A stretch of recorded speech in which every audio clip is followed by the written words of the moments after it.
Oke, kita semua sering dengar kata hijrah, tapi ini bukan cuma soal pindah tempat loh.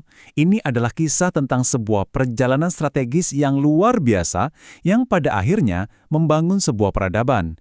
Yuk kita bedah sama-sama. Pernah nggak sih Anda ngerasa udah mentok, udah berusaha mati-matian tapi kok kayaknya lingkungan sekitar nggak mendukung sama sekali? Dan rasanya satu-satunya cara buat maju ya harus berani pindah. Nah, perasaan inilah yang jadi inti cerita kita hari ini. Ini dia poin utamanya. Banyak yang salah sangka, mengira hijrah Nabi Muhammad dari Mekah ke Madinah itu semacam pelarian karena putus asa. Padahal sama sekali bukan. Ini adalah sebuah strategi. Sebuah langkah yang diperhitungkan dengan sangat matang untuk masa depan yang jauh lebih besar. Oke, kita mulai dari bagian pertama ya, biar kita kebayang situasinya. Ada satu titik di mana bertahan itu udah bukan lagi sebuah pilihan. Emangnya separah apa sih kondisi di Mekah waktu itu?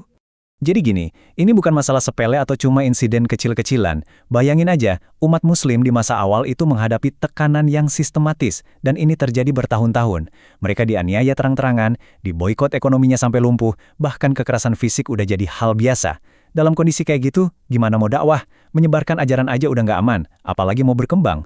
Dan ada puncaknya. Titik di mana semuanya jadi genting banget. Para pemuka Quraisy ngumpul di Darun Nadwah.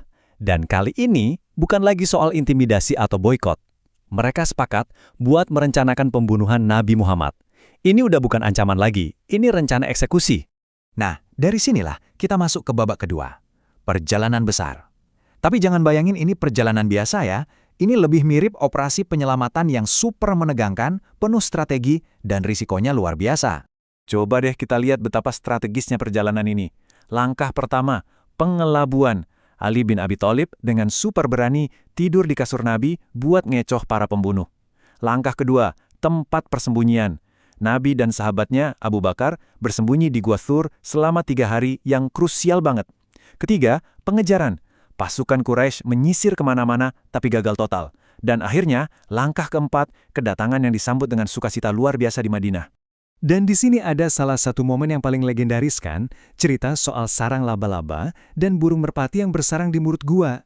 Ini tuh gambaran sempurna gimana usaha manusia yang udah maksimal banget ketemu sama pertolongan ilahi. Cuma karena hal-hal itu, para pengejar yakin, nggak mungkin ada orang di dalam. Luar biasa. Oke, setelah perjalanan yang bikin deg-degan itu selesai, ceritanya langsung ganti babak. Fokusnya bukan lagi soal bertahan hidup, tapi soal membangun sesuatu yang baru. Yuk, kita masuk ke bagian 3, membangun masyarakat baru. Hal pertama yang dibangun, Masjid Nabawi. Tapi, jangan bayangin ini cuma tempat sholat ya, sama sekali bukan. Masjid ini dari awal dirancang buat jadi jantungnya komunitas, pusat pendidikan, pusat pemerintahan, tempat kumpul, tempat ngurusin masalah sosial, semuanya ada di sini. Denyut nadi peradaban Islam yang baru itu mulainya dari sini. Terus ada langkah yang menurut saya jenius banget, sebuah social engineering di masanya. Nabi mempersaudarakan kaum muhajirin, mereka yang pindah dari Mekah dan ninggalin semuanya, dengan kaum Ansor, orang-orang Madinah yang ngebantu mereka. Ikatan persaudaraan ini lebih kuat dari ikatan suku atau keluarga, dan ini jadi fondasi super solid buat masyarakat baru. Lalu, muncullah sebuah dokumen yang benar-benar revolusioner buat zamannya, Piagam Madinah. Bisa dibilang ini adalah konstitusi pertama yang mengatur kehidupan bersama. Isinya menetapkan hak dan kewajiban bersama, bukan cuma buat umat Islam loh, tapi juga buat komunitas Yahudi dan kelompok-kelompok lain. Semuanya dijamin adil, semuanya dilindungi bareng-bareng. Ini bukti nyata komitmen terhadap pluralisme ribuan tahun yang lalu. Nah, sekarang kita lihat gambaran besarnya. Apa sih warisan dari peristiwa hijrah ini? Kenapa ribuan tahun kemudian kita masih terus ngebahas ini? 1. Angka ini udah menjelaskan segalanya.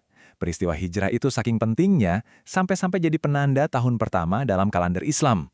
Bukan tahun kelahiran Nabi, bukan tahun wahyu pertama, tapi tahun di mana sebuah komunitas, sebuah masyarakat baru lahir.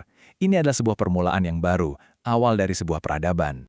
Jadi, dari sini kita bisa lihat, hijrah itu punya 2 makna kan? Dulu maknanya sangat fisik, sebuah perjalanan buat menyelamatkan iman dan nyawa dari penindasan. Tapi sekarang, makna hijrah jadi lebih personal.